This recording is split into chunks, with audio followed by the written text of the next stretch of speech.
So I had a lot of time by myself, and that's where the boomerang came in. It sounds like you just took a whole minute to tell me you had a lonely childhood, Big D. Fuck you, just the weekends. During the week, it was great. Yeah, at school, kids had to hang out with me. Oh, shut up. Remember when we first met John McClane? Argyle picked him up from the plane and took him down to Nakatomi Tower after Christmas party. And the terrorists were overzealous, but it was sweet when they killed Ellis. And with a little help from Alan, John McClane kicked ass. Welcome back to Shat the Movies, the podcast where we answer the question, were the movies we love and growing up really that good? Have you ever caught yourself thinking, why don't they make movies like they used to? Can you still remember spending your Friday night searching for the perfect movie rental at Blockbuster Video? Do you even remember what Blockbuster Video was? If you answered yes, and this is the podcast for you, I'm one of your 3 co-hosts, Roger Roper. And alongside me are my 2 co-hosts, Big D, Dick Ebert. Good evening. And Gene, the feral Kid Lyons. I'm just here for the guzzling. And each week we take a look back in time and decide if our favorite films still hold up. Each week the audience selects from 6 movie choices that we then break out our race car VHS tape rewinders and watch the movie that tallied the highest number of votes. At the end of the podcast, the 3 of us will provide you, the audience, with the number of wipes each movie would take to get off your respective butts. So thank you so much for listening. If you have not already, hit that subscribe button and share with a friend. It's how we help the podcast grow. You can also check out our sister podcast, Shat on TV, where we review television series such as Westworld, Taboo, American Gods, Game of Thrones, True Detective, and Watchmen. That being said, Big D, at the time of this recording, we are in the throes of a global pandemic.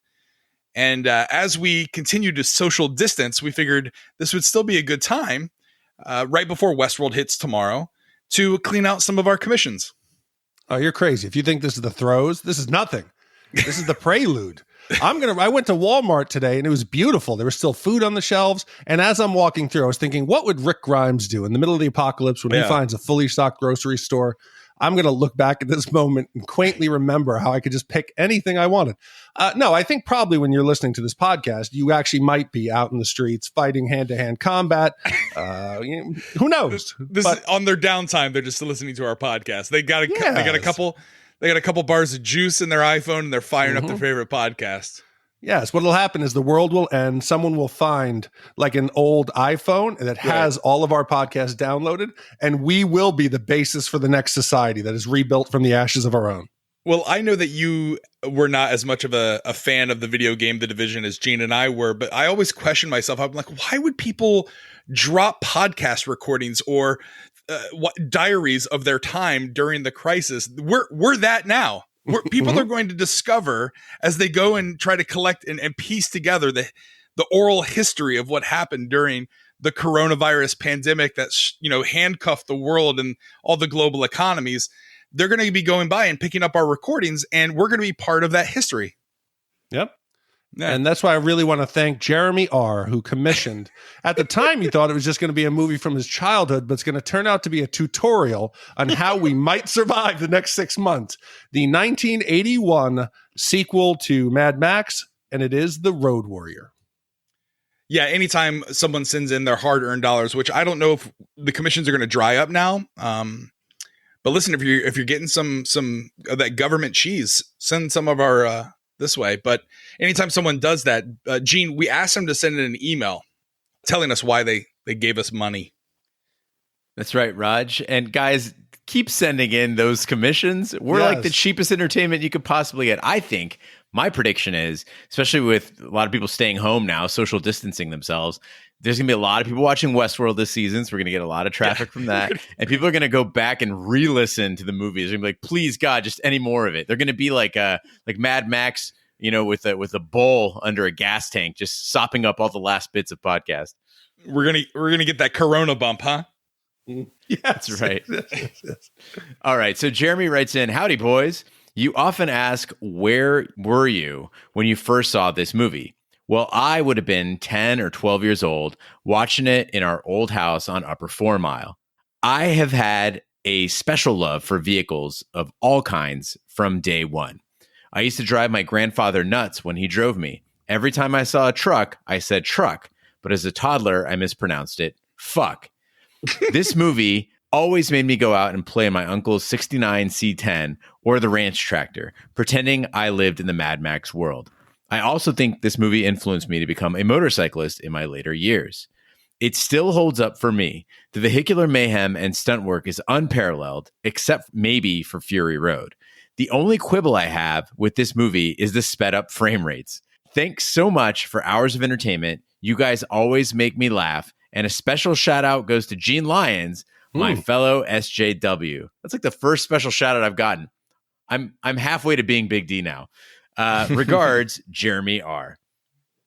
Well, The Road Warrior is a 1981 Australian post-apocalyptic action film directed by George Miller. It is the second installment in the Mad Max film series, with Mel Gibson reprising his role as Mad Max Rockintansky.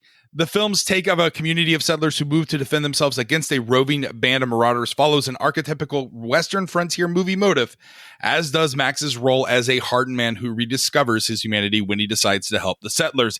Mad Max 2 was released on December 24th, 1981, and received a wide critical acclaim. Observers praised the visuals and Gibson's role. Noteworthy elements include the film cinematography of Australia's desert, the sparing use of dialogue, and costumes, including mohawked, leather bondage-wearing bikers, and its fast-paced, tightly edited chase scenes, as well as the musical score. It was also a box office success, being the highest-grossing Australian film worldwide. It won Best International Film for 6 nominations at the Saturn Awards ceremony, including Best Director, Best Actor, Best Supporting Actor, Best Writing, and Best Costume. Mad Max 2 became a cult film and is now widely considered to be one of the greatest action movies ever made, as well as one of the greatest sequels ever made. It was preceded by Mad Max in 1979 and followed by Mad Max Beyond Thunderdome in 1985 and Mad Max Fury Road in 2015. Before we dive into the movie and give you our honest review, we always ask the question, where were you? What are your memories of this movie? We'll start with you, Big D. So I can vividly remember where I was. It was Kenny Bulow's house. I was probably 10 when it came out on video a few years after. So maybe 83, 84. We had rented a movie at the store that his mother would approve of. I think it was Max Dugan's Return, something that she was okay with the group of kids watching.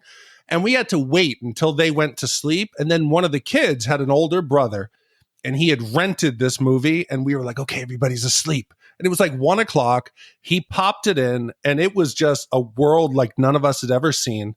And it was great. It was a great experience. I remember it to this day. And even though I was really, really tired when it was done, I was hooked. I loved everything that George Miller had done since then. And it was exciting to go back and watch it today. Gene, I feel like you're a fan of Mad Max. You'd be surprised to know, guys, that I'd actually never seen this movie. So the weird thing about Mad Max movies is that they're all pretty much the same movie. So I'd seen Thunderdome, I definitely saw Fury Road, and I had seen the original Mad Max. Somehow I missed Road Warrior and just thought I'd seen it because I'd seen the other ones. I didn't realize there were 4 movies. So thanks, Jeremy, for the education. Yeah, I was also a huge fan of Mad Max Beyond Thunderdome, and I think that was the first of the Mad Max films I saw, and I think I saw it in the theaters with my parents. I remember Tina Turner's We Don't Need Another Hero. Do you guys remember that? Yeah. Oh, yeah. We don't need another hero. Now I wish I didn't remember it. Yeah, now you don't. Master Blaster. Yeah, that was a young Roger Roper's Jammy Jam. And as I grew older, I went back and rented Mad Max and Mad Max The Road Warrior. But I watched them out of sequence because I thought The Road Warrior was like the first one. And then Mad Max was a sequel. And it's a shocking way to watch these 2 movies because Mad Max, the original, is an Australian low-budget B movie. Mm-hmm. It's not even as good as Mad Max 2. Like, George Miller is amazing with what he did with Mad Max 2 compared to, what was available to him at the time. And it's 1981. So I'm excited. With that being said, Big D, play the trailer.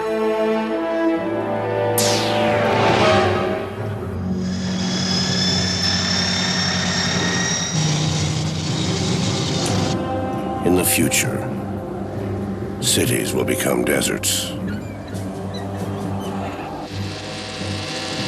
Roads will become battlefields. And the hope of mankind will appear as a stranger.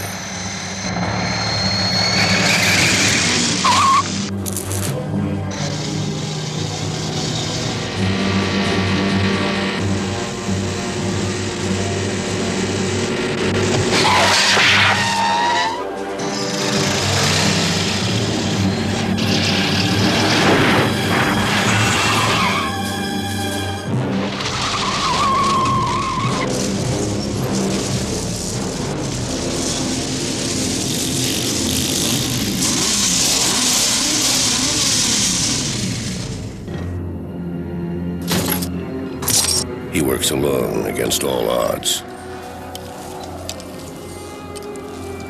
He may be the best chance we've got.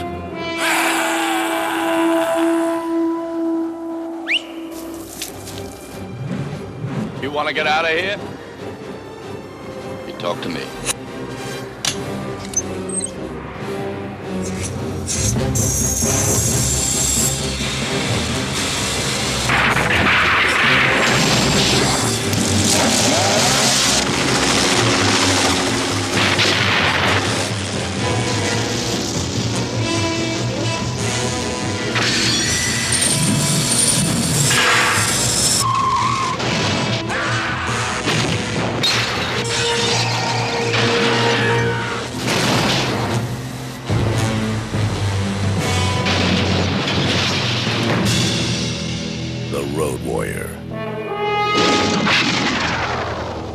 Pray that he's out there. Somewhere. Former policeman Max Rockintansky roams post-apocalyptic Australia in a supercharged V8 pursuit special. After driving off a gang led by the unhinged biker warrior Wes, Max finds a nearby gyrocopter and decides to collect its fuel.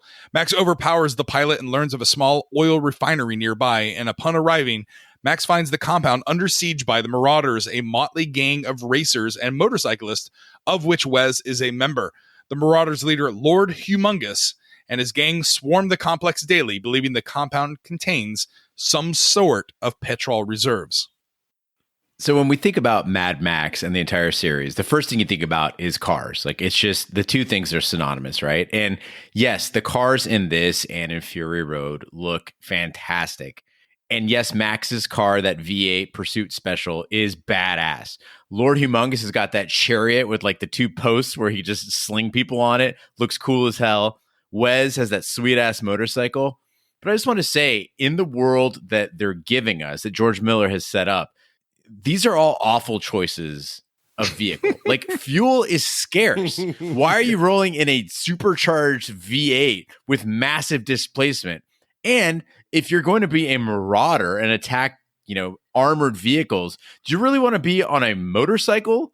Like, motorcycles, I ride mine around and I'm afraid they're the worst assault vehicles. You're exposed. You have to keep your balance. You got a passenger on the back. This is not a good idea. Okay, so let's think about the Australian outback to begin with. It's pretty desolate. It's ice. I'd be scared to drive across the outback in a normal day. In case my car breaks down or I run out of gas, I might die. And I can only imagine after a nuclear war, it's going to be harder to find things like fuel, water, maybe spare parts for my car, right? So wouldn't they be better off just like taking really good care of their car? Maybe finding something that was economical on gas, like you said, Gene. So I'm imagining in the real post-apocalyptic world, they would all be driving really slow, fuel-efficient cars and like yelling at each other, "Don't hit my car! Stay away! Stay away!" Because if you get a flat tire or you blow a water pump, you can't go down to the local store and fix it. Take care of your car in the post-apocalyptic world. Like it's your lifeline. But these are such iconic, like, you can't have a Mad Max movie without these type of, 18 put together or forged vehicles with scrap parts put together. What would be your vehicle of choice? Like, literally, if you were marauding the Fury Road out in the Australian outback, what would be your vehicle of choice? When Tesla introduced the Cybertruck, there were several articles that came out that talked about situations where it would actually make a lot of sense. And one of them was in a post-apocalyptic world, because you could put an array of solar panels on it. It also has the ability to raise and lower. And so what you could do is actually use it as a mobile artillery unit, because it has little footies that can come out and plant down on the ground to give you stability. So you could put a 50 cal on the back of that thing. It can haul a ton. It's very spacious inside. I think that is the ultimate in vehicles for a post-apocalyptic world. No way. I would definitely take the C&J framed XT500 Yamaha that Lyle Swan uses in Time Rider. The heads-up display. I could drive out in the outback for like 6 days without gas. That's my vehicle. Well, guys, we talked about this. Mad Max is the original. The Road Warrior, in my opinion, is a much better sequel. Again, as I read in the show notes, it is considered one of the best sequels ever made. But in your opinion, which movies, either around this time or just all time, are better than the original? I think the most obvious one is Empire Strikes Back. Like that's, to me, it's so much better than A New Hope. Aliens. Really? You're an Aliens? Yes. Fuck yes. I will take a squad of colonial marines and an entire hive and nest of aliens over a bunch of miners or scrappers or whatever they were, and one alien. Yeah, much better. Yeah, I mean, I posed this question on Twitter yesterday, and I got a lot of responses. A lot of people said Empire Strikes Back. A lot of people said Aliens, and I agree with both of yours. Some people, though, were a little bit strange with their responses. Like, some people said that Ace Ventura 2 was better, or Austin Powers 2 was better with Dr. Evil. Is that right? I mean, I didn't realize that either of those had sequels. So that, there's I guess three that shows Austin how Powers. memorable they are. Yeah, there's 3 Austin There's Powers. 3 Austin Powers. Yeah, Well, there's exactly. Spy Who Shagged Me. Mm-hmm. Right. Gold There was member is one. Gold Gold Member is the third one. The Spy Who Shagged Me is the second one. Oh, and the first one was just Austin Powers. It's just Austin Powers. Yeah, I guess I've seen them all. Right. But T2. yeah, I don't know. Oh, T2. Yeah. T2 is better. that's a good Godfather one. 2. Yeah. Right. So, yeah. I mean, I think a lot of people sleep on this trilogy, or it's not a trilogy, it's a quadrilogy or whatever they call it. If you throw in Waterworld, it's got 5 movies. But again, I feel like it's so iconic, this movie, and it's inspired so much, but people don't realize that it's the sequel. I think people just assume this is the first one. Yeah, like if you look at the way people are dressed, right? For instance, in the original Mad Max, it's like the apocalypse hasn't quite happened yet. Yeah. And so people are just like, they're wearing like some leather, but they look like fairly normal people. You get to the Road Warrior and shit's going crazy. I mean, you look at Wes, I think he's like the perfect example, right? The biker with the mohawk. He's rocking like assless chaps. He's got a dude in the collar on the back of his bike. And so I was looking at it and I'm like, okay, as I watch movies, I often have you guys in my head, and I'm like, oh, these motherfuckers are going to bring up that they're going to be like, oh, that Wes, he's so gay. And I'm like, is he gay? Let's really look at all this stuff. And I'm like, well, he's got his eyebrows are looking pretty good. His makeup's on point. His hair looks fantastic. He's got a half naked man and a collar on the back of his motorcycle. And then you see the scene where the Pharaoh kid kills the Golden Youth. The Golden Youth's the dude on the back of Wes's bike. And Wes loses his shit. So I'm like, oh, okay. Clearly, they're lovers. But George Miller's like, not quite. So his thing is that characters in a post-apocalyptic world were actually written by the writers with interchangeable sexuality. And the idea is that in the wasteland, social norms are completely in flux. And so all these characters, when they were written, could have been a man or a woman. They didn't specify when they were going out and casting. And it just happened that Golden Youth ended up being a guy. So they went to Vernon Wells, who plays Wes, and they're like, hey, listen, as they do with Mad Max, they're like, we don't really have a backstory. Just make up whatever you want for Wes. Give him a backstory. Right. He's like, okay. So Wes is like maybe a veteran. This is what he was going for. and that he's got a father-son relationship with the Golden Youth.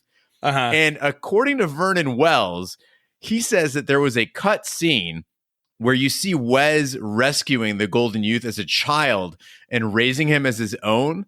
But so far, no one has ever found evidence of this scene existing anywhere. And I think what happened is Vernon Wells and the production team were not on the same page about what was going on here. So they kept dressing up the Golden Youth with like a collar and having him naked. And he's like, but that's supposed to be like my child, right? Like, I'm a veteran and we're cool. This isn't like a gay thing, right? And they're like, yeah, no, it's totally fine. No, if you remember the first Mad Max, he is still a cop.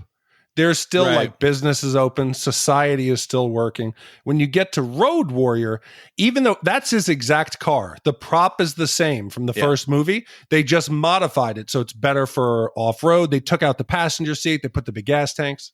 And a lot of people forget that they did that again in Fury Road. When they got a hold of it, they modified that same car again, which is kind of a cool continuity. But my bigger problem is I like these outfits, that they're outlandish and they're memorable, but I want them to make some sense. You're a motorcycle rider, Gene. Isn't the purpose of chaps, it's to protect your legs if you lay the bike down, right? Correct. And against windburn in general. Okay, so assless chaps, yes, it's a fabulous fashion statement. But in the apocalypse, if you laid a bike down with your ass hanging out, the road burn, or even just when we park and you're going to sit down and like talk, you're getting everything up your ass. This does not make any sense. But Raj, think about this. Like when we were going up on rides, like, you know, to Northern Arizona and stuff, imagine us cruising for a couple hours and you've got nothing between the wind and your dick. And there's a air vent that goes under your taint, like through the gooch and then back out the backside. That would feel amazing. Well, do I have an orphaned individual on the back of mine in a collar? I'd be there. Yeah. Oh, you're on the back. Oh, I'd be there. I mean, that's my back cover, right? I mean, you're keeping my legs warm, at least on the backside, in my assless chaps. Yeah. It's like you got climate control, however close Big D sits to you. Yeah. Exactly. It's like with a newborn, you have to have skin to skin. You know, it's to build that bond. Exactly.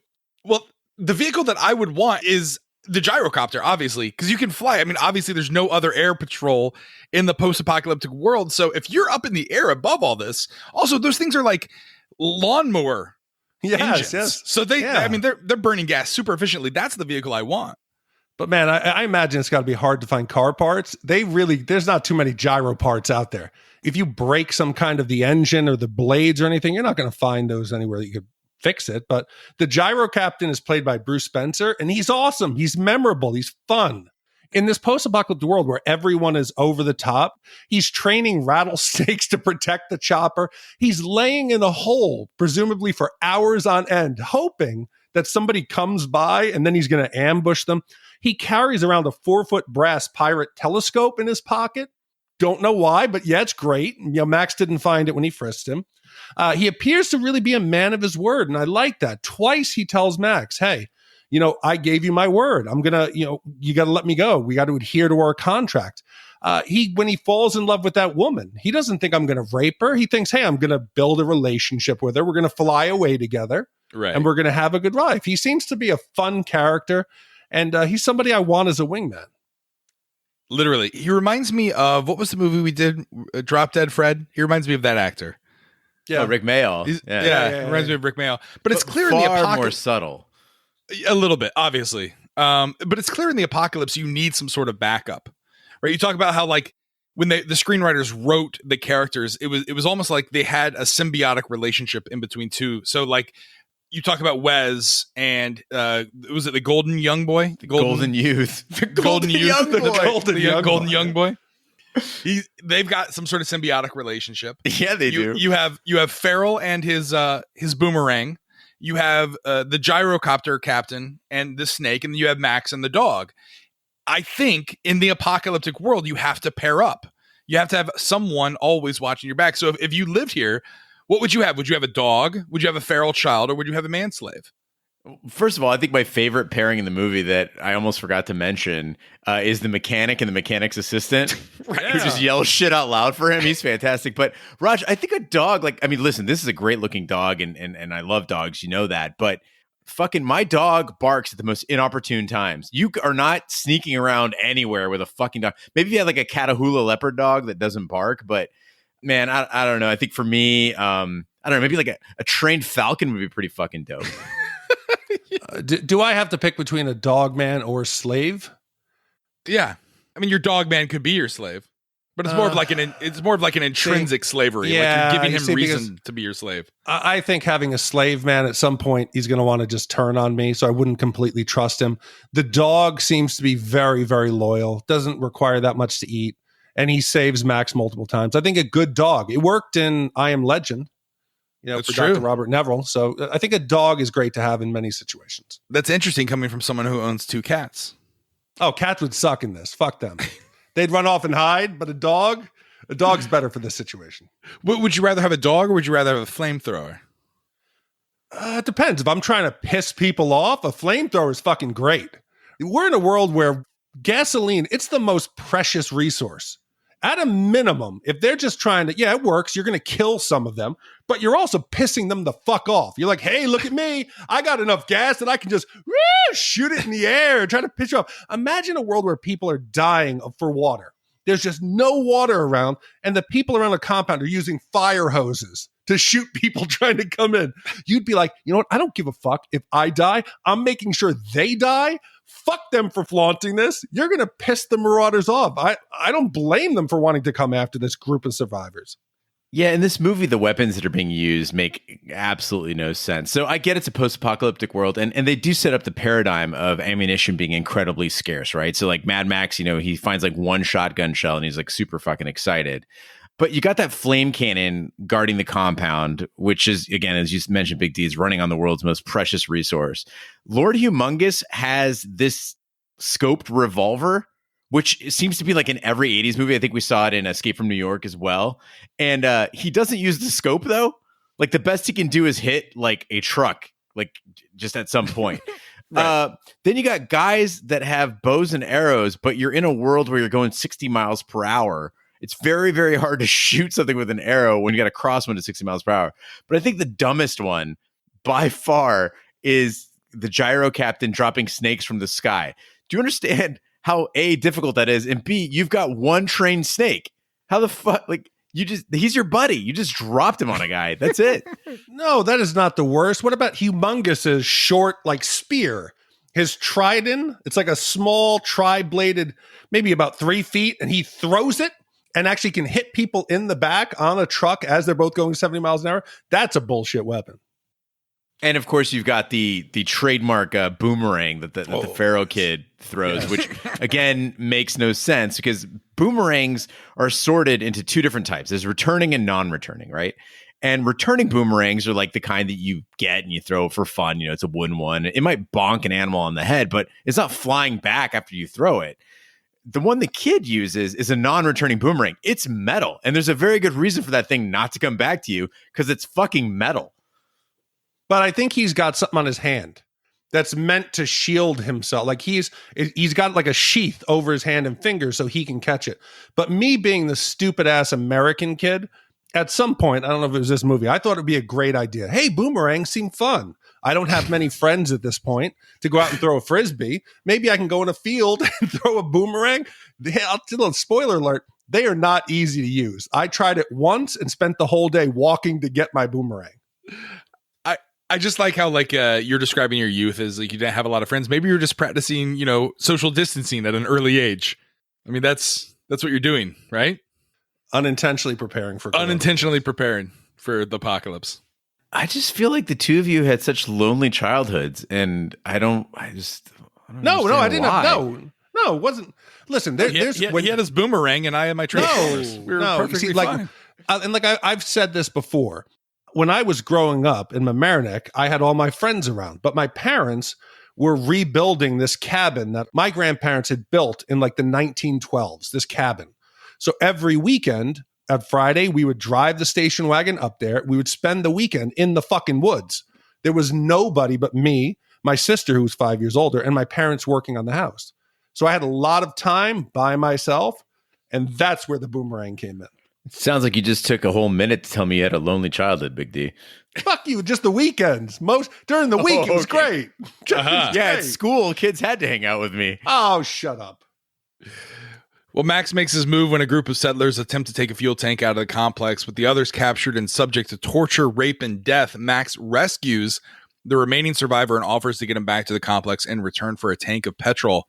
The man dies shortly from his wound after Max returns him, and the settlers' leader, Pappagallo, reneges on the deal.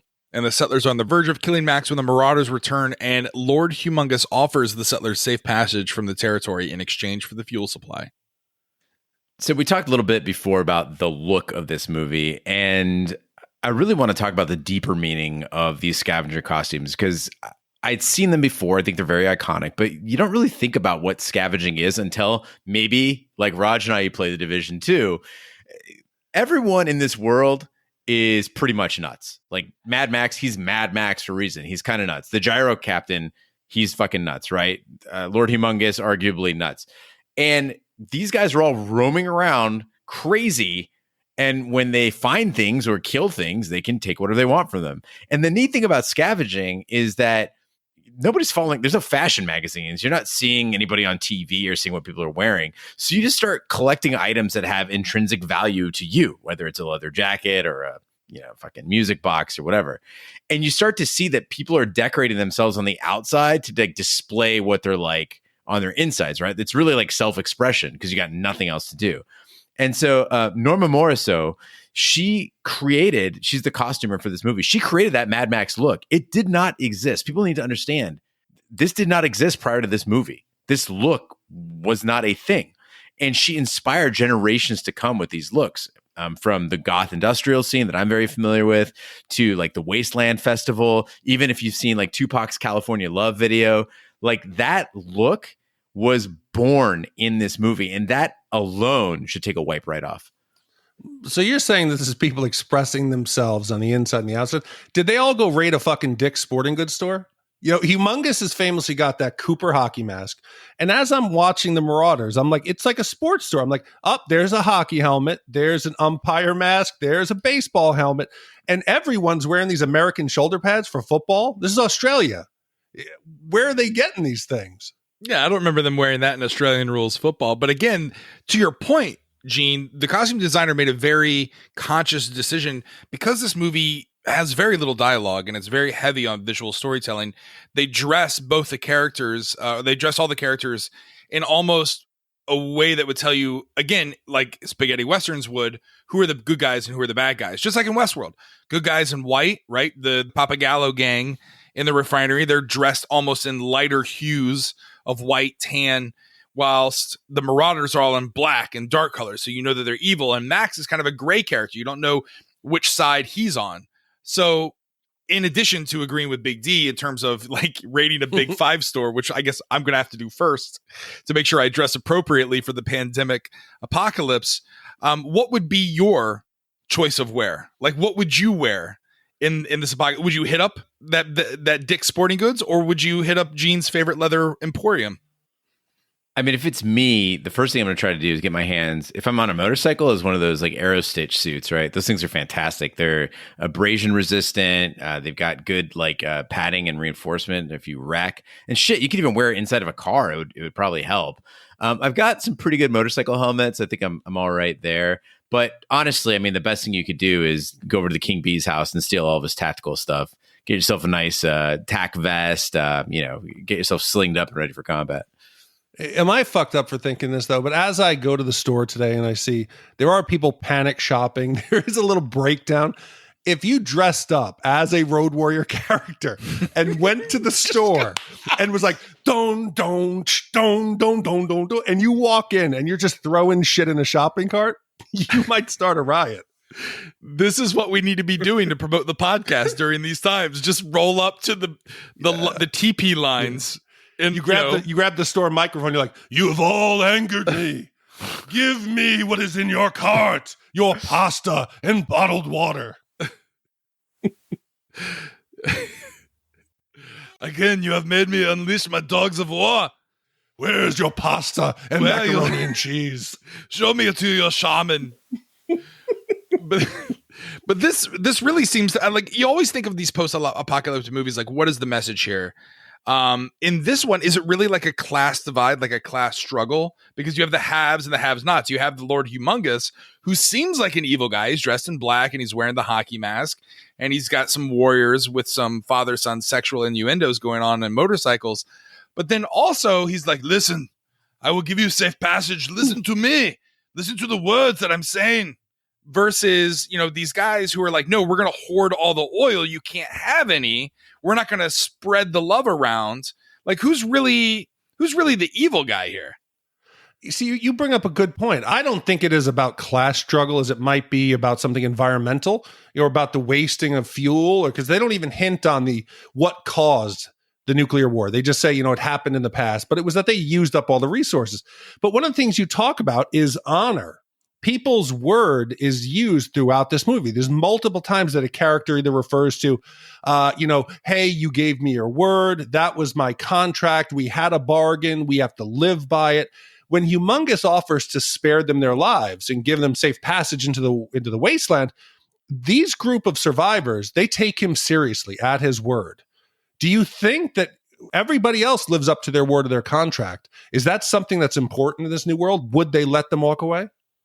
Absolutely not. These are the bad guys. They're marauders. The thing is like, okay, I think Pappagallo is right in the sense that even if they were to leave and hand the compound over to the marauders, they'll die out there in the desert.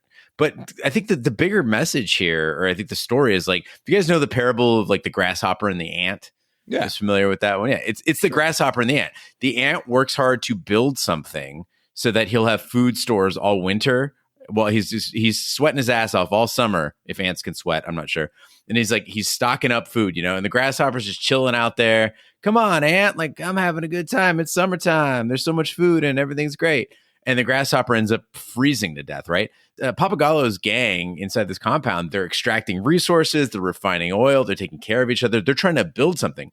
The marauders are like parasites. They just want to come and take. So it's like an agrarian society versus a conquering society, right? I think that's the clash there. So are we a nation in America? Are we a nation of ants or grasshoppers? Oh, I think we're ants. I think we absolutely are. Mm-hmm. People got 401ks. They're going to work every day. We're a very productive society. I agree. Yeah, but during apocalyptic times, how long is it going to take before we turn on each other? Oh, dude, I think everybody turns into. No, I think the marauders, in a sense, yes, they're not the grasshopper because they're not sitting around. You have to actively maraud. You can't just sit back.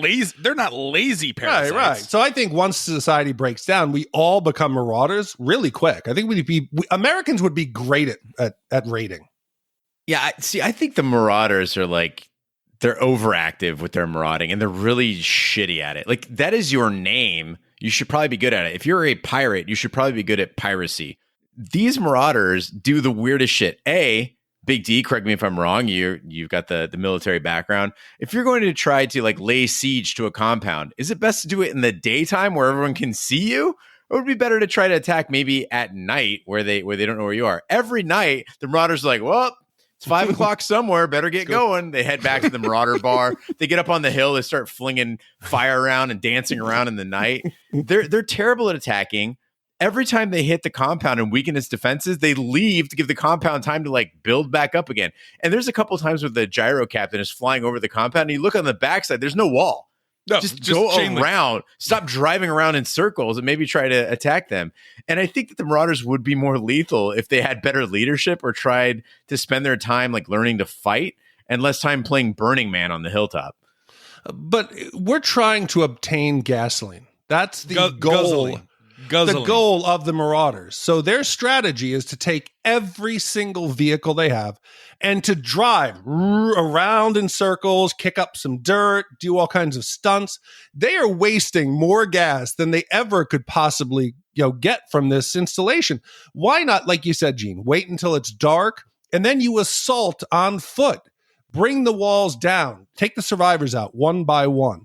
Don't waste your gasoline. It's a joke. Use the motorcycles. Jump the wall. Do something like that. You're marauders. Is this the first time you've laid siege to something? I think the biggest issue here is that it might have to do something with Lord Humungus. Like, there's no way that you can stay that ripped in the post-apocalyptic outback of Australia. So I feel like when they're attacking the compound, it gets to a time where he's like, look, we have to go back. I need to carb it's the next day. I need to load up on carbs. Arms and triceps. Let's turn around, my war boys. I have to get to the gym. But there's something like the nuclear, the radiation that's made him big. Because the back of his head is like the veins are pulsating. Uh-huh. Yeah, his skin. Maybe like radiation's like a steroid. I was thinking more he would need some kind of like sunscreen. He is going to burn the fuck up in the outback. It's yeah. Well, Max offers to procure a semi-truck for the settlers to haul their tanker if they give Max his freedom and as much fuel as he can carry. The settlers accept, but keep his car until he returns. That night, Max sneaks out on foot with the feral kid's help. He again encounters the gyro captain and forces to help him make the journey to the truck. With aerial support, Max drives to the semi, through the marauders' encampment into the compound, with a livid Lord Humungus reinitiating the siege. Though the settlers want Max to escape with them to a beach, Max opts to collect his petrol and leave.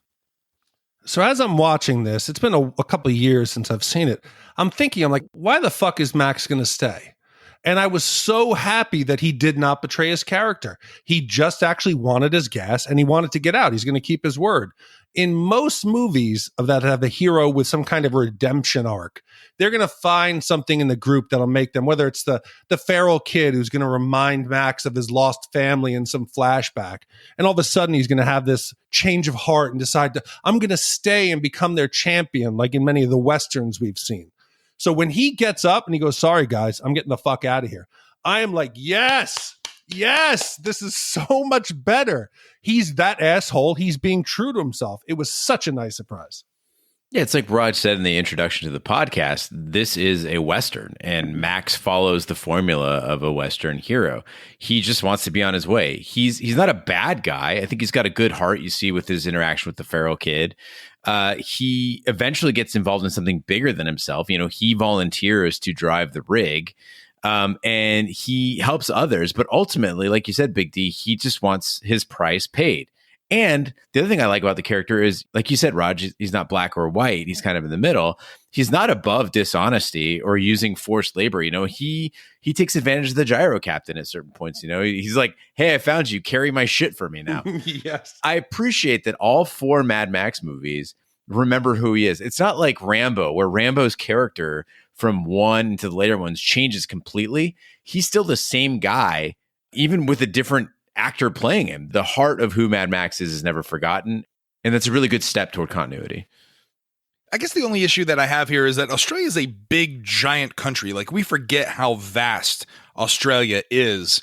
Wouldn't there be other things that you could attack? Wouldn't there be other roads? It seems like there's only one place to go. Well, I mean, I think you just said it's so big that there's probably it takes a long time and a lot of fuel to go find something else, you know. But throughout this movie, Raj, we get these sweeping views of the Australian outback, and it looks incredible. Like, credit to the filmmakers. When the movie first starts out, it's kind of in that like square aspect ratio, and I was like, oh fuck, is the whole movie like this? Yes. And then it goes to that widescreen. You're like, oh yeah, and that road looks so open and so beautiful out there in the desert.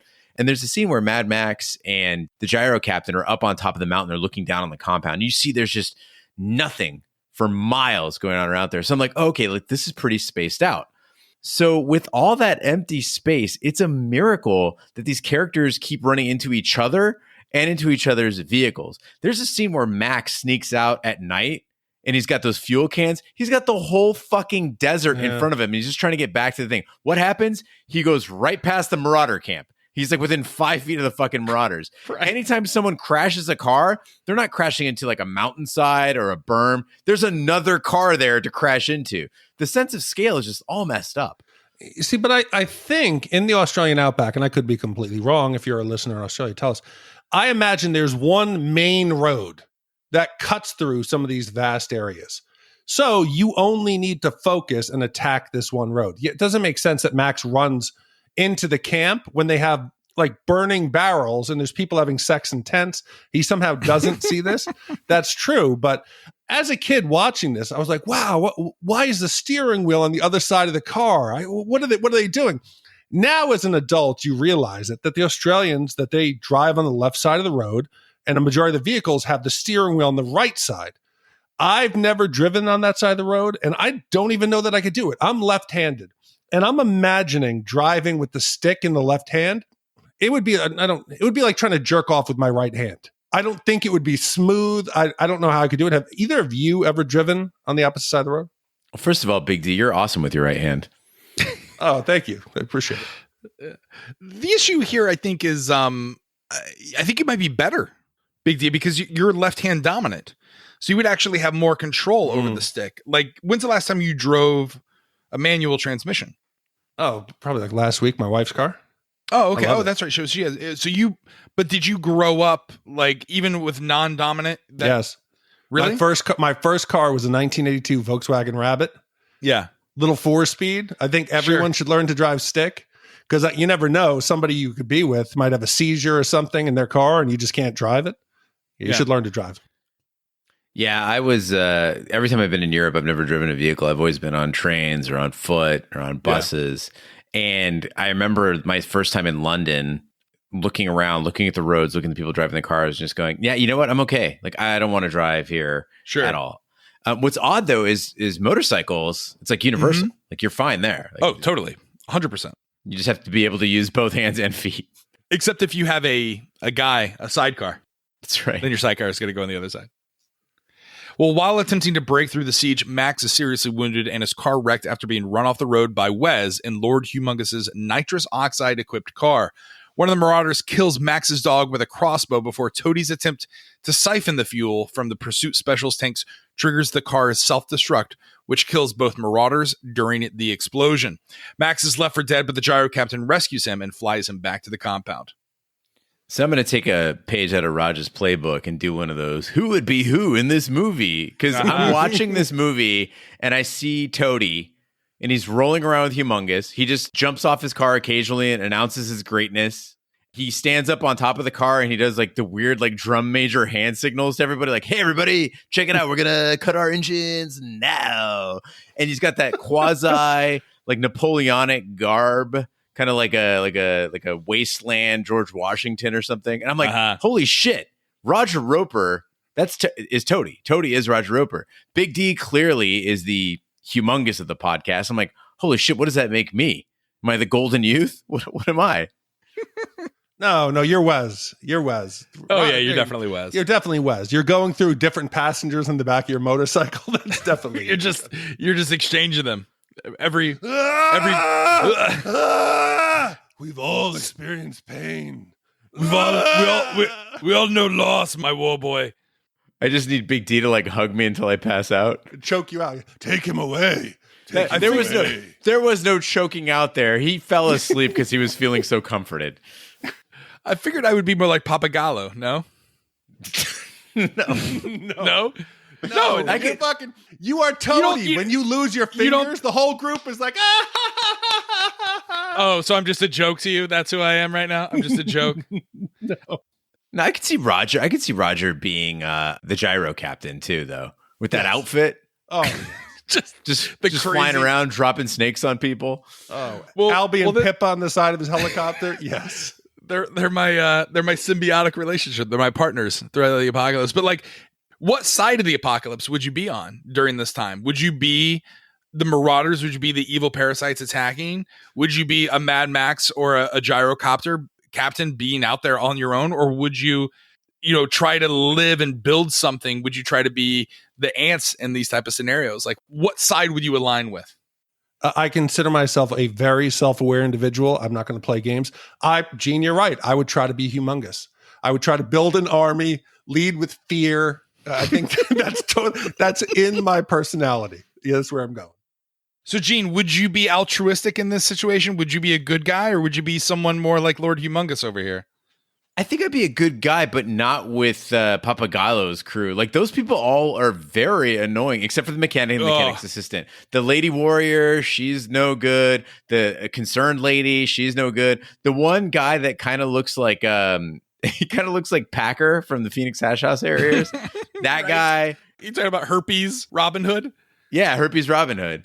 And so, like I don't like any of these guys, but I'd like to be on the good guy's side, just not these good guys in particular. Like, I would, something like The Division, though, if I could have my little be an agent, have my little safe house, I'd be down with that. Sure. That's why I think I would be more like a Pappagallo character. I would try to be a good guy, but I'd end up with a band of idiots who like complain about the best way to handle the situation. Is like, no, guys, listen, this is what we got to do. I'll fucking drive the truck, but I'm not going to have a very strong crew, is what I'm saying. Yeah, but Pappagallo's kind of a dick because Mad Max is like, hey, I brought you this guy and we had a deal and blah, blah. He's like, yep, sorry, we're going to kill you. What the fuck, dude? He's not a man of honor. Not a man of honor. He cares more about his people than he does with anyone else. I think you would be more like a Mad Max character. Me? Yeah, I mean, I think that's the ideal, is if you don't have to look out for anybody but you and your dog. And I think this now is a good time in the podcast to talk about this dog because, like many things in Mad Max, the dog doesn't get a name. He's just dog. Right. That dog is super good looking, though, and cute as shit. And the story behind him is kind of interesting. He was supposed to be named Trike and have 3 legs, and they kept looking for a 3-legged dog. They couldn't find one. So then they're finally like, okay, we're just going to do any dog. They auditioned 100 dogs, couldn't find the right dog for the Road Warrior. And finally, they went to the pound and they found this 2-year-old Australian cattle dog that was going to be put down. And they were kind of hanging out with him. And George Miller threw a rock, like a fucking stone. And the dog went and got it and brought it back. Was super friendly. Like, all right, this is the dog for us. The only problem is that the crew discovered that every time this dog heard a loud engine, he would piss himself. So the solution was to put cotton in the dog's ears. So it was deaf throughout this movie, or at least had its hearing blocked by cotton. The other problem they had was that it was supposed to be aggressive toward Bruce Spence, the gyro captain, but the dog loved him. And so they had these scenes where, the dog was supposed to bark at him or be aggressive toward him. And if you watch the scene where the gyro captain is like trying to fight with the dog over the snake, if you watch the dog's body language, he's actually playing. And then they had to go and put audio back over it of a dog growling and barking so that it looks like, that he's being aggressive. But really sweet dog. And he ended up living with members of the cast of the movie until he finally died of old age. That's a great story. But like, how terrible is it as humans, as humankind, we would give up a dog like that? It's insane. Yeah, my cousin just bought a golden doodle puppy, and I fucking refuse to talk to her now. As your dog's bark in the background. Terrible. But watching this movie, we always have to remember one of the things that makes George Miller's films unique is the way he does action shots. It is all practical effects. Even when he did Fury Road 2 years ago, you're watching real stuntmen out there. And the whole time I'm watching this movie, I'm like, how the fuck? Somebody had to have fucking died. I'm watching. I'm like, okay, how are they doing this? There's some airbags. And there's a scene later in the movie, particularly, where they're chasing the tanker. And one of the motorcycle riders, he kind of comes up along the truck. He gets hit, flips against it. His leg gets pinned, and he cartwheels through the air, like right at the camera. I'm looking like, wow, where are the wires on the side of him? How did they do that? That shit was real. That was a stuntman who almost died. And this scene was so dramatic that they were like, shit, he almost died. What do we do? Ooh, we got to keep that in the movie. We got to keep it in the movie. The stuntman broke his leg severely, was in the hospital. And if you look at it frame by frame, slow it down, and there's only one of these scenes where he is head over heels. You can see his leg is bent unnaturally. It's because he had broken his leg, and they left it in the movie. But this is spectacular. All the shit on the road, it's like nothing you'd ever seen in 81. There's nothing like George Miller. Yeah, and at the time he wasn't using. I mean, there are a couple points in the movie where they speed up the film. But even it's not like Fury Road where they're literally speeding frames. The contrast between the two movies are vastly different, and at the time you didn't have the benefit of using CGI to kind of pump up the visual effects. So everything that you're seeing here is practical, which is unreal, will never be duplicated. The only man who could pull it off was George Miller, but yeah, he then put that on top of CGI action. You don't need to artificially build tension in a movie when I, as a viewer, am worried about somebody dying on set. I'm thinking, there's a fucking child under the truck next to those tires. He's going to get his leather vest hooked and die. That's better than any Fast and Furious bullshit that we get today. The shit was real. People were going to die. Well, despite his injuries, Max insists on driving the repaired and now armored truck with the fuel tanker. He leaves the compound with the feral kid, Pappagallo, and several settlers in armored vehicles. Lord Humungus and his warriors pursue the tanker, and Pappagallo and the defenders are killed during the chase, and the gyro captain is shot down. Max and the feral kid find themselves alone against the marauders. Max kills Humungus and Wes in a head-on collision, and an injured Max carries the feral kid from the wrecked tanker. He sees sand leaving from the tank, revealing it to be a decoy, which allowed the other settlers to escape with fuel and the oil drums hidden inside their vehicles. The gyro captain leads the settlers to the coast, where they establish the Great Northern Tribe. End movie. So as you're watching this last third of the movie, as they're on the road, the tension is real, partially because, like we said, we're fearing for the stuntmen's lives. But they did something I really wasn't expecting. When the feral kid is in the cab with Max and he's going to help him, and the windshield is out, and the shotgun shells are spewed all over the hood of the truck, and they're going at highway speed. And he tells the kid, in other movies, the hero wouldn't risk a child's life. That's not Max. He picks the child up and goes, get the shells. And as the kid kind of eases his way through the windshield, there's this banging soundtrack. This musical score is rocking. And subtly in the background, you can hear the sound of a heartbeat raising to when the kid gets out on the hood, the music falls silent, the sound effect of the motor, the road, the marauders go silent. And all you hear is that heartbeat come in as the kid is facing this situation. And as a viewer, I was like, shit, I could feel my own heart rate raising. It was a great way to build a scene with nothing going on but a kid climbing out onto the hood of a truck. Interesting fact. A lot of people saw that movie Bohemian Rhapsody, about Queen. And in it, there's like all this tension because Freddie is making a solo album or whatever. Truth is that guys from Queen were doing all sorts of side projects the whole time, and it wasn't an issue. And this movie soundtrack was actually done by Brian May from Queen. So a lot of that operatic, like rock sound that's going on there is directly attributable to his sense of music.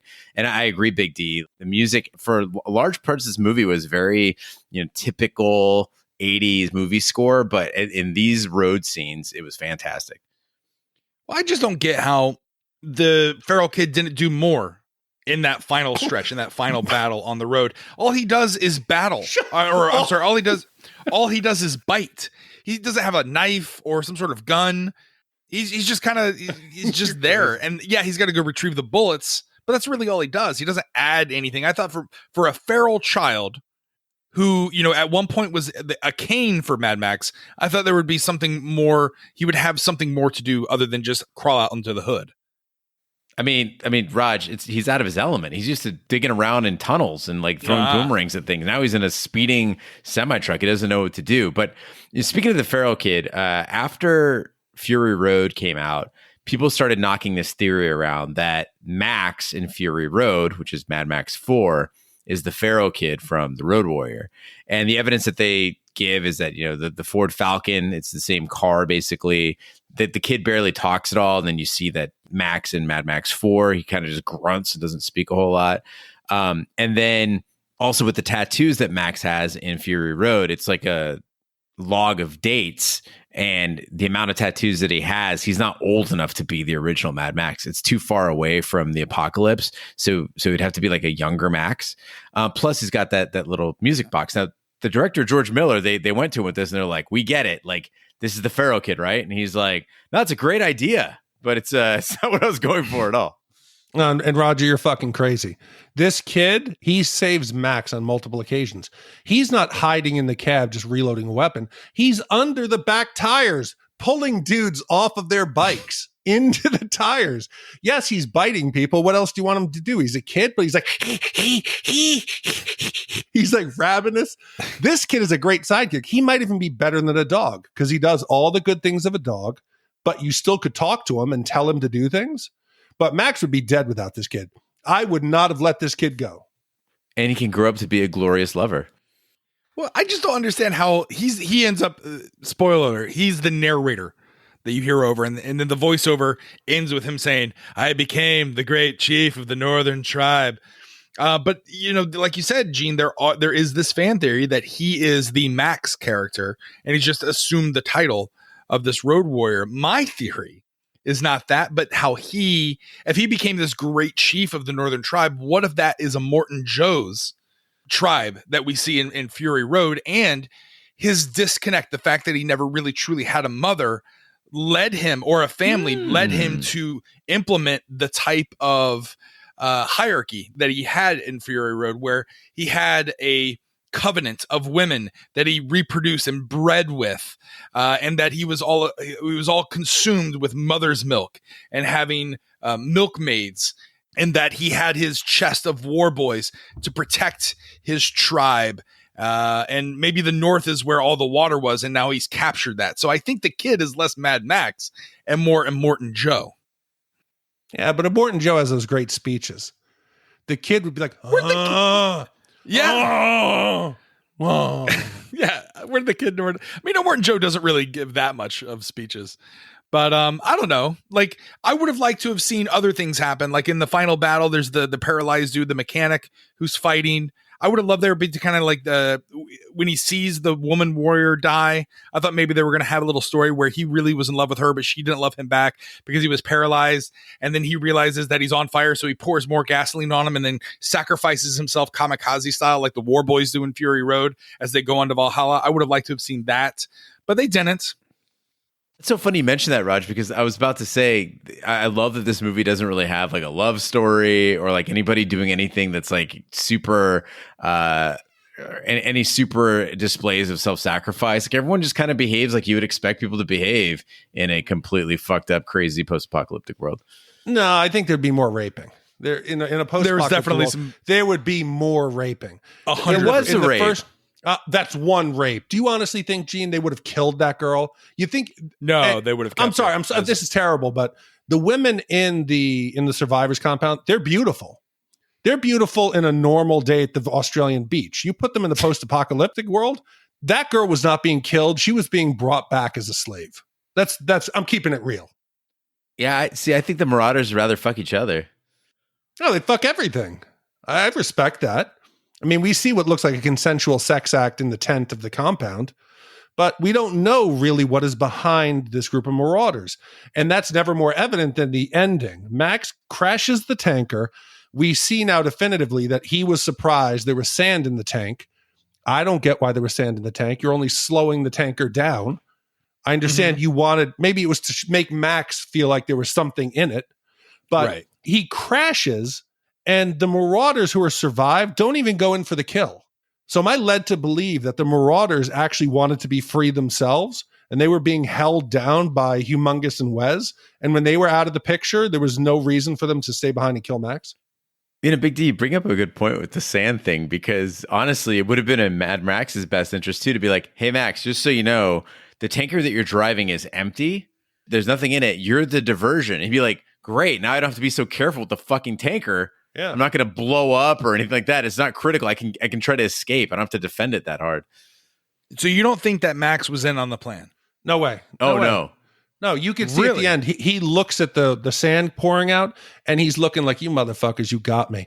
And if you're astute and you were watching the scene, there's a point where you can see that the tanker it's leaking sand. Yeah. So you can tell. But you don't think he was in on it? No chance. Why would his gyrocopter captain go back to that village then? The gyro captain had to have known. I think personally he knew all along. No way. I think he knew it was a ruse. No, I don't think there's any so. reason for him to do it. The way he looks at the sand turns out and to gives be that look. reluctant hero. Nope, he's not that reluctant hero. He got duped. Yeah, if he knew it was sand, why would he look at it with shock? Is it because he knows the camera's there or what? I think we got a Blade Runner situation on our hands here. I think we got a unicorn. Is he a replicant or is he not? No, but Gene, do you think the reason that the Marauders don't kill Max is because they're finally free as well? Again, I'm gonna have to go back to the Occam's razor when it comes to George Miller, which is they just didn't think about it. Because, with timelines, they ask him about that, like, oh, this doesn't quite match up. He's like, yeah, I didn't really think about it. Or like with the V8 Interceptor, they're like, okay, it got destroyed in Mad Max 2, right? So how does it still exist in Mad Max 4? He's like, I didn't really think about it. It's like, is that the same Max from before? He's like, I didn't really think about it. They're all just kind of related stories. I'm like, it's not, I don't want to call it junk food because it's better than that, but there's just the continuity is not an issue for them. Although the characters stay very true to who they are, I don't think they really worry about, the thing. I mean, it very well could be that Mad Max got killed and we just don't know it. And like the Farrell kid's just like, yeah, he went on. We never saw him again. He was fine. He went to live on a farm somewhere. Well, now it's time at podcast. We break out our Shat meters to give our wipe scores. If you've never listened to the podcast before, a zero wipe movie is a perfect movie. It's one that even if you come down with the coronavirus, you don't have to use toilet paper because everything is just absolutely perfect. A 5 wipe is when you catch the coronavirus and just everything is terrible. You have no control of your bowels and you have to use all your 51 rolls of toilet paper in one sitting. So 5 wipes is bad. 0 wipes is good. We'll start with you, Big D. How many wipes do you give The Road Warrior? I think at 90 minutes or just over that, there's not an ounce of fat on this movie. It speeds along like Max's ass-kicking V8 Interceptor, which has to be now at the top of my movie vehicle list. I think it's bumped down whatever I said before, which was like Knight Rider. I think the sets, the costumes, the makeup, the effects, it's first rate. Mel Gibson, he is charismatic. This performance, he was like 22 years old at this time. He is what a reluctant hero should look like. Miller does not take his foot off the gas. It is a bare-boned, white-knuckle ride that is still as good nearly 40 years later. I feel like 1 is too high, but I think 1 is fair. No, fuck it. I'm going to go 0.75. This is a 0.75 white movie. Wow, 3/4 of a point. Interesting. I didn't know that was allowed. I hadn't finalized. It was a hanging Chad, right? I hadn't slid it into the scanner yet. Leave it to the Florida boy. Gene, do you agree? Is it a 3/4 of a point movie? I think that's really generous on Big D's part. You know, Road Warrior did change our view of what a post-apocalyptic world would look like. The costumes and the cars were outrageous and spectacular. The chase scenes, as you said, Big D, they were tight, they were entertaining. And yeah, Mel Gibson has this special charisma as Max. It jumps right off the screen. But you got to ask the question, as we do in this podcast, does it stand the test of time? And sadly, I've seen what George Miller is capable of in Fury Road, which to me is the very best car chase movie of all time, and fully realizes that vision that was set forth way back in the 70s. So to George Miller's credit, these should all be considered as one movie, right? At 4, because he wrote and directed all 4 movies and continued to outdo himself. So it's not that this movie is not fantastic, but rather it is maybe the second or third best in a series. So on its own, I would say the Road Warrior is above average, but it's still down at about 2 wipes. Ooh. Wow, 2 wipes. I'm going to have to lean more on the Big D side. I think this is a 1 wipe movie. I love this movie. I also agree that it's lean, action-packed, and relies heavily on visual storytelling and the inspiration on countless future films with its view of a post-apocalyptic society is one that still rings true today, especially when you think of what was happening like in the late 70s with the oil crisis. And I had a blast. It inspired me to go watch Fury Road again, which is still a really good movie. So for me, it is that 1 wipe movie. So if you were to add up 0.75, 1, and 2, and that gives you our overall Shat score, which is what, Gene? Raj, the overall Shat score for Mad Max 2, The Road Warrior, is 1.25 wipes. And if we were to compare Road Warrior against all the movies we've done here at Shat the Movies, Big D, where does that rank the Road Warrior in the pantheon of Shat? So the Road Warrior is now tied in the 35 spot with Heat. It is slightly better than Braveheart, Coming to America, Raising Arizona, and The Karate Kid. And it is slightly better than The Breakfast Club, Shawshank Redemption, and Lethal Weapon. So it's in a good zone. I mean, if you're in the top 50 and we've done 152 movies at this point, you've done something right. Well, now's the time of the podcast where we break out our shout-outs and read our voicemail emails. Gene, what's a shout-out? Raj, a shout-out is our way of saying thank you for visiting our website, shatthemovies.com, where you can offer up financial support for the podcast by going to shatthemovies.com/support. You can also shop our store at shatthemovies.com/shop, and you can get a shout-out at shatthemovies.com/shout-out. Put your name into the shout-out box, and we'll read it on the podcast. This week's shout-outs go out to Alex. I gave the info about the Ford Taurus. Hess. Thanks, Alex. Golden Knight Mike in Vegas. Kate. Rogers syphilitic member.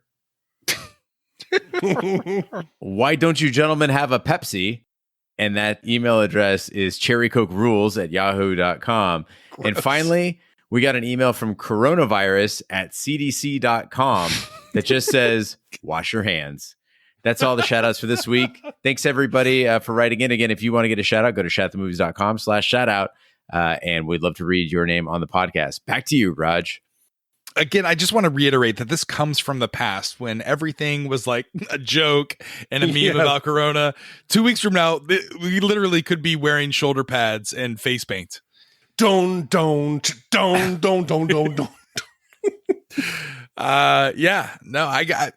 the thing. I've got to go fill up. I got to go get gas. You got to go get a firearm, son. I've never been happier to have my AR-15 and my Mossberg shotgun. Yes, sir. Fun fact. About 3 weeks ago, my friend Chad called me up. He said, "Hey, man, I'm going to be buying some ammo. Do you need anything?" And I buy bulk ammo from him. And I was like, "Yeah, man." He's like, I'm really low on 9mm. He goes, "I can get you a great deal right now. It's about $220 for 1,000 rounds of 9." And I was like, "Perfect. Fucking sign me up." Not thinking any of this would go south, you know? Good shit. Got my shit. It is now up to 9mm is now up to $25 for a box of 50. Woo. That is absolutely insane. And I'm like, what are you guys going to do? Shoot the virus? What's going on here? You're going to be trading that shit for toilet paper soon. I don't need toilet paper. I'm Persian. Oh, Got aftabe. That's all I need. gross. Well, while you were hoarding bullets for toilet paper, I was studying the fountain. I don't know, guys. I mean, I've got a baseball bat. Yeah, it's going to work great. I've got my dogs. I'll be fine. I got my 99 Ford Explorer. No, I will bet my life you're going to end up on the back of somebody's motorcycle really soon. And they're going to be questioning whether that guy saved you as a child. I'm going to take out the 76 Camino that I've got in my garage. That thing's a tank. I'm just going to roll around and maraud, steal people's 9mm bullets. I just don't want a gun in the house. Don't worry, you're going to have a gun in the house soon. It's going to be pointed at you. Right. Just do like Dolores and just bury one in the backyard. Well, we've been doing something fun. And I don't know what the reception is on it. Kelly seems to like it. We do a tweet of the week where we pull out the best tweet that our people who follow at Shat the Movies, at Shat on TV, or either of us on the podcast, if they tweet at us. Tonight's tweet of the week goes out to Fabian Nieber, or Nieber. Is it Nieber? I think it's Nieber. Anyway, he's at Sir Fabs a lot. He wrote a tweet that said, Big D, Gene, and Rod, just wanted you guys to know I'm heading for a colonoscopy today, and I'll be thinking of you guys. Might put on Shat the Movies pod as a fitting soundtrack. So that was our tweet of the week. Thank you, Fabian, for following us. You can follow us on Twitter at Shat the Movies and at Shat on TV.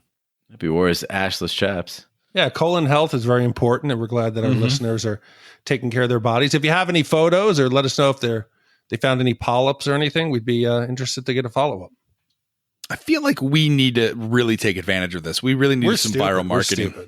So silly. Toilet paper and rolls of toilet paper have never been Google searched as much. Why are we not out there leveraging this? Who's in charge of our SEO? Only if we had somebody who was in digital marketing. Wouldn't it be great if we added a digital marketer to the team? Kelly is looking for a job. She's in digital marketing. She knows all about this kind of stuff. Gene, do you know any digital marketers at your company? No, I can't think of any at the moment. Sorry. Yeah, exactly. We see the problem is we don't have a product to sell. That's the thing. We got T-shirts and mugs. That's about it. No, we're selling hope, and we're selling memories of a time where you didn't have to steal toilet paper. I could come up with a Corona shirt. I caught Corona, and all I got was Shat. So stupid. like an I love toilet paper shirt, like where the heart is a toilet paper with our logo on it. I heart Corona. I mean, it's still better than Corona. It's better than 2 rapes don't make a right. No, I'm making that shirt too. 2 rapes don't make a right. Big D, what's the movie we're doing next? So next week we're doing a movie about a former policeman, Lenny Nero, has moved into a more lucrative trade, the illegal sale of virtual reality-like recordings that also allow users to experience the emotions and past experiences of others. While the bootlegs typically contain tawdry incidents, Nero is shocked when he receives one showing a murder. He enlists a friend, bodyguard Mace, to help him find the killer, and the two stumble upon a vast conspiracy involving the police force Nero once worked for. And it was commissioned by Michael S., released in 1995. It was directed by Kathleen Bigelow, and this was a good one. I can remember exactly where I was when I saw this, and it should be an interesting movie considering Westworld that we're doing here and just the current state of technology. Thank you, Jeremy, so much for commissioning Mad Max 2: The Road Warrior. That concludes this week's episode of Shat the Movies. Be sure to follow us on social media and share with a friend. We're everywhere, including Facebook, Twitter, Snapchat, and Instagram. Just follow at Shat the Movies. You can also email us your thoughts about the podcast, or if you want to suggest an upcoming movie category, you can email us hosts@shatthemovies.com.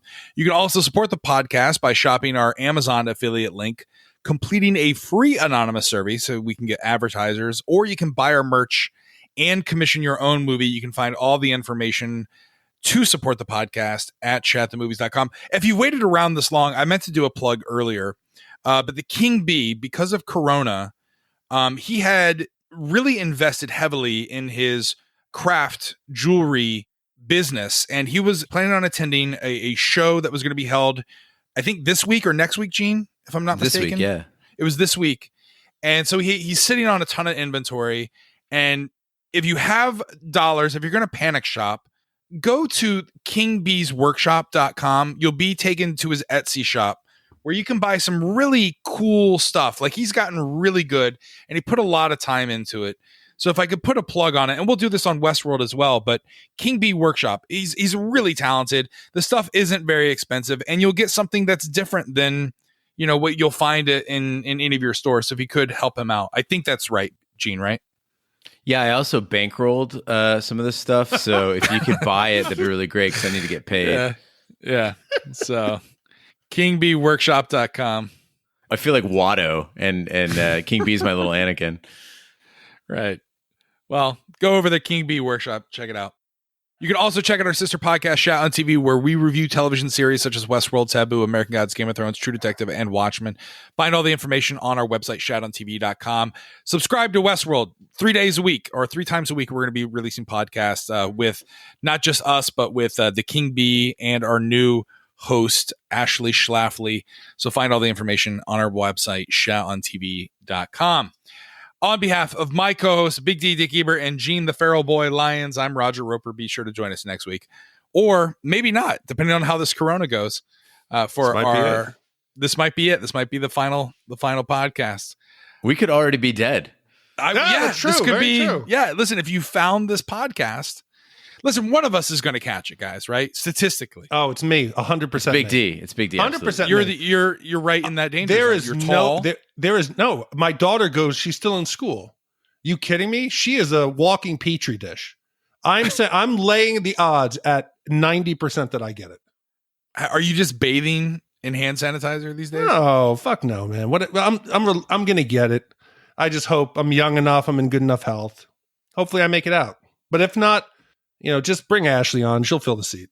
Between your daughter going to daycare and your wife Vanessa working at one of the busiest airports in the world. Not anymore. Oh, they furloughed her? They didn't furlough her. No. I'm saying that nobody's there anymore. So she's probably the safest place there is. But if we know anything about the post-apocalyptic world, usually the ones who survive don't deserve to survive. So in that case, I will come out of this just fine. Yeah, I'm not worried about myself as either. No, it's the productive members of society, right? Yeah, they're going to be. Gene will die quickly trying to save somebody, right? And the two of us will survive to start up some kind of roving marauder gang and just make life hell, and people question why they're still alive. There are lines. I just saw Twitter. There are lines in LA, in bastions of liberalism. There's lines outside gun shops right now. Oh, fuck yeah. So stupid. So dumb. Gene, do you have any 5.56? No, I don't use anything that runs a 5.56. Fuck. I use the 9. I use the 22 for the planking. I got the 357, the 40, and that's about all I use. See, the worst part is my dad's sitting on 2,000 rounds of 5.56, but I don't know how to get that from New York to Florida. I don't think you send that through the mail today. That'll get you a visit from the FBI. You're going to have to go up to his cabin. Well, that'll be my first mission after everything breaks down.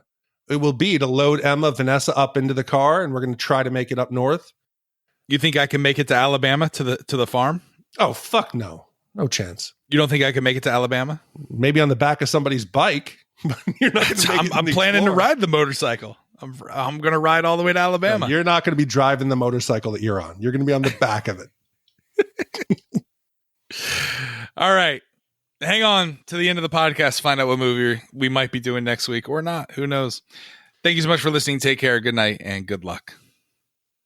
We loved you, everybody. Thank you for listening to us. And Emma, when you find these tapes, this is what Daddy sounded like. This is what Daddy sounded like. And Daddy loved you. If you make it out of this, I loved you. I loved you, Vanessa. I'm sorry. Thank you. Thank you. These hours were well worth it. I care about every one of you. Goodbye. Goodbye, everyone.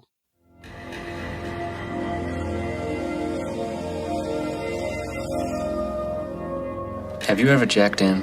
Have you ever wire tripped? You ready? This is not like TV, only better. This is life. It's a piece of somebody's life. It's about the stuff that you can't have, right? The forbidden fruit, straight from the cerebral cortex. I mean, you're there, you're doing it, you're feeling it. Are you beginning to see the possibilities here? I am your main connection to the switchboard of the soul. I'm the magic man. If it's got something to do with the wire, sooner or later it washes up on your beach. Fan mail from some flounder?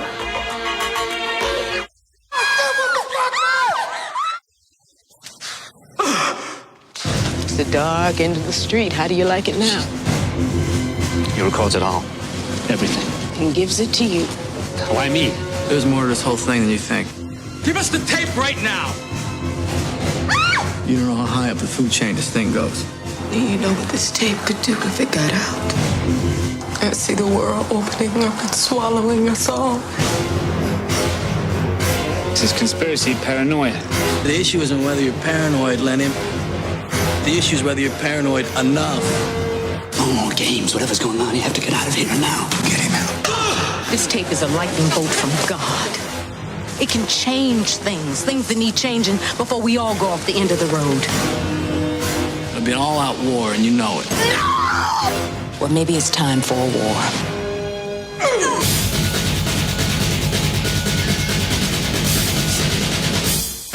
Come on, man, cheer up. We're all going to end in 10 minutes anyway.